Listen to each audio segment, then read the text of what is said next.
say you have got someone who is doing the strength workouts, getting the sleep, managing the stress, eating great food, but they still just don't feel like themselves, and they're possibly looking at like HRT or hormone replacement therapy. Like, how do you feel about HRT? Yeah, great question. Obviously, really good to caveat that I am not a doctor and I am not medical. So to caveat that with, if that is you and that is the woman, please make sure that you remember that it's your own personal journey and you must go and see your GP and get your own personal prescription. Because again, I think with social media, everybody's beginning to slightly self-prescribe or take things into their own hands. I am on HRT, so I am not anti it at all. I would say if that is that woman, absolutely go and give it a try if she needs to, if nothing else is happening, because it's really important to rule out any other underlying issues, because we may think it's menopause and we might say it's that, but equally it would be good to get your bloods checked if it's a thyroid issue, to see if it's anything more sinister, and to get that ruled out. And then if it's not, to get that prescription of HRT to help.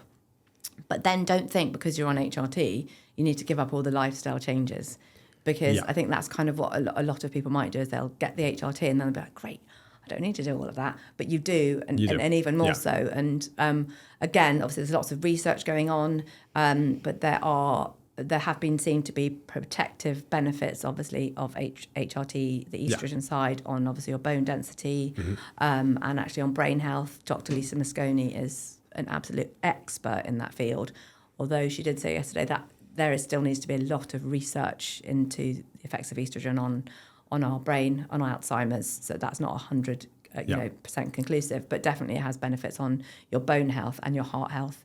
And your mental health as well.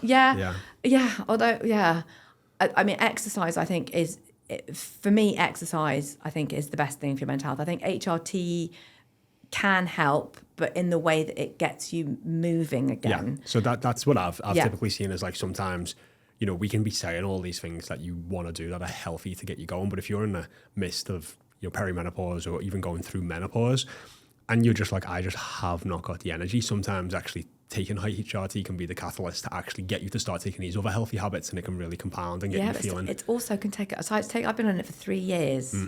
And I'm still tweaking. So it's not something where you just take it. Talked about, no, and it's where you think it's just going to be take it and everything's fixed, and it is very much trial and error, isn't it? Getting the right dose, getting the right prescription. And I'll be totally honest about it. So I started on Nutrigestin tablets, and then my periods were like all over the place, and they would just come, and then they would be heavy, and they would be hit. So it wasn't. It actually made them worse. So it wasn't something that worked for me. I ended up getting the coil fitted. That in itself took like 12 weeks to settle down. Patches, gel, sprays. There's all these different ones. I wasn't absorbing the patches, which again they're now saying is is a thing. I think there's some research going on into that. And so now I'm back on the gel. I think that's working. I seem to be fairly stable. But there are definitely moments in my cycle where I'm like, okay, so because I don't have my periods, but my hormones are still fluctuating and doing their own thing, I can kind of tell, and again, it comes to the training thing, where I am, because I might not be as motivated. I get the odd niggle. So I'm like, okay, so if I wasn't on the Mirena coil, I'd probably be getting my period in about a week. So I think actually, then coming to that point would be for every woman over the age of 35. In fact, every woman over the age of 20, or from when you start your periods, track them. Oh, yes. Yeah. Because there is nothing more powerful as a woman, and I'm sure as a man as well, than knowing your own body.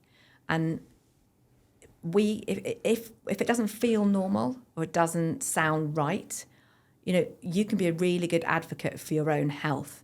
And I think 100%, that is where we need to be at the moment, especially with, sadly, the state of maybe, the NHS. Yeah, it's something that we always talk about, tracking your cycle. And I think often if somebody's listening that is perimenopausal and thinks, well, my cycle's all over the shop, or, getting very close to menopause itself, then it might feel like that doesn't apply to you. But like you said, it might not be a cycle that you've known, 28 days, but you can still recognise, okay, this is when I'm peaking, this is when I'm troughing, and then understand what might come next